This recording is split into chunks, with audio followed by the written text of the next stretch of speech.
Titanic has always been part of our family's history. So that has been pretty flattening, to be honest. The longer I wallow, the longer I'm out there.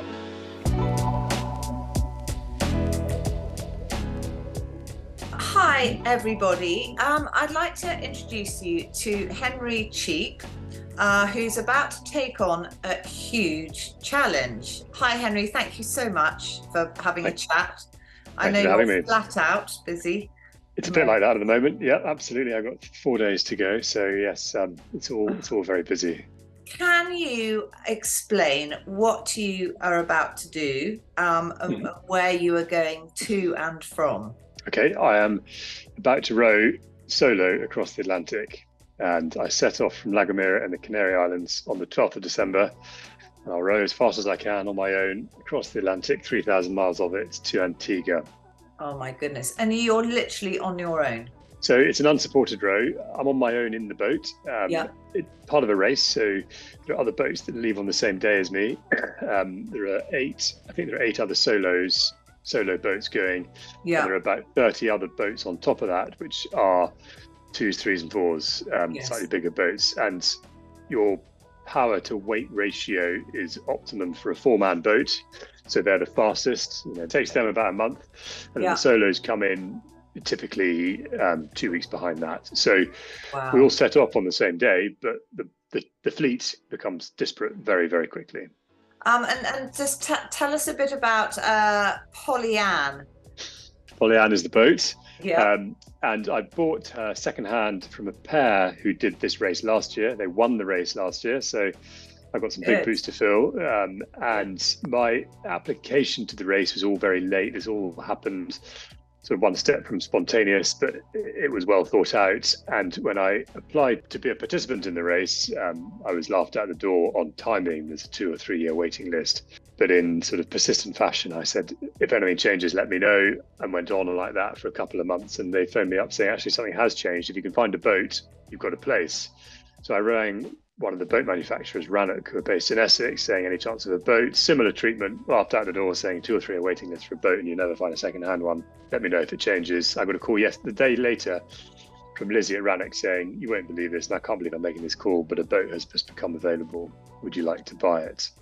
We as a family were on our way to the airport for a 3-week holiday, and I'd promised them that the phone would stay switched off. So I had literally hours to make the decision of whether or not I was going to buy the boat. And then the cascade of buying the boat was competing in the race, and then competing in the race is a year of training and all the rest of it. So it's do or don't. And I went for it. I was going to say, what's your itinerary from start? I guess you start. And then put it this way, Panda, it's a much better question than some of the ones I get.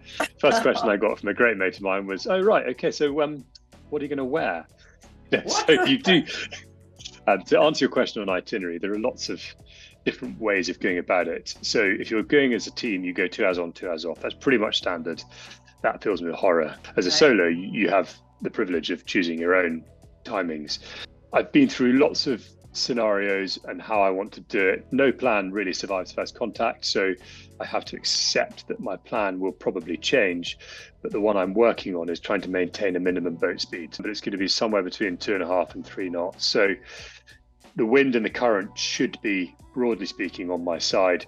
So if the boat is doing at least the minimum boat speed on her own, then that's fine. My routine is going to be varied, but it's to try and keep the boat moving at all times. And can you tell us about any sort of specific projects that are sort of based around the charities that you're supporting? So we've actually decided to go for unrestricted funds. The reason we've done that is that most of our donations are smaller. They're the whip around with mates, the party, the sweepstake, all that sort of stuff. So we're getting a splattering of £3,000, £4,000, £5,000, which completely blow you away when they come in. We then selected those charities on the basis that everything they do we like. We haven't embarked upon this to buy a piece of equipment for a hospital or to fund a special bit of kit to help Nomad in Tanzania. It's, we trust you to get this right. Here's the money that we've raised, and tell us about how you've used that money later, so we can go back to everyone who's been generous enough to donate and tell them where their money went. Yeah. So how can we get involved in helping raise money for these charities? Okay, well, there's money and there's awareness. It's just knowing about the 3 charities, and they're smaller charities. Nomad, they're on the ground anyway with their commercial aspect and their charitable aspect of it. They're funding research, they're funding anti-snaring programs, they're going into schools and helping with teaching, they're giving vaccination programs, they're supporting doctors. This is a worldwide challenge and we are all in this together, so we need to help where we can. Global Canopy, they're a much bigger organization, but they are helping to inform government and big business on procurement decisions. What impact is that having? Primary, secondary and tertiary impacts. Sustain is much closer to home. They were part of that sugar tax research, for example. They're linking food and farming. I'm, in terms of full exposure, I'm involved in a farming business, so I care very passionately about that and all others. So there is a Give Wheel site, and the link to that is on my website, which is Pollyanne, pollyanne.co.uk, and there's a button on there. Nomad, as I said, have also got a commercial arm, and they have very generously donated a safari, the times from 35 days to 70 days into half-hour slots, and you can buy a half-hour slot for £125 and put your name on it. And if I cross the line on your slot, the safari's yours. And that safari is one which Louisa and I and the children went on earlier this year, and you can take my word that you are left wanting for nothing. It is extraordinary. Now, Henry, your great-great-grandfather was involved in shipping. My grandfather married in Ismay, and they were involved in the White Star Line. They founded the White Star Line, which then ended up being part of Cunard. And the famous story there is the Titanic. And I hadn't quite put the 2 and 2 together when I embarked on Atlantic Row, the connection to the Titanic. Titanic has always been part of our family's history. It's something which wasn't really spoken about in my childhood. It was just before my grandfather's time. It was 1912 the Titanic sank, and it just simply wasn't really talked about. My father in particular remembers it being almost taboo, and only recently has it been something which has been more out in the open. It didn't, to answer your question, it had no influence at all. No. I didn't actually even make the connection until someone picked up on it during the summer. Now, can you tell us how you have prepared yourself? I mean, not physically, but also mentally. Yeah, the mental. So there's the mental and the psychological challenge. There's a subtle difference between the two. The mental challenge is understanding the navigation, knowing how the boat works. And then there's the psychological challenge, which is there's a sense of guilt that I'm leaving Louisa and the children behind. It's hardest for those left behind. Yeah. So that has been, pretty flattening, to be honest. The other bit is that if I'm wallowing in my bunk, fed up, and I just, I can't do this and all the rest of it, the longer I wallow, the longer I'm out there. Yeah. So the best way, get on with it, exactly. Yeah. So if things do go wrong, what support is out there? There's no one shadowing me, if that's what you're asking. No. There are rules of the sea, though. Any mariner in distress, everyone goes at full speed to help them.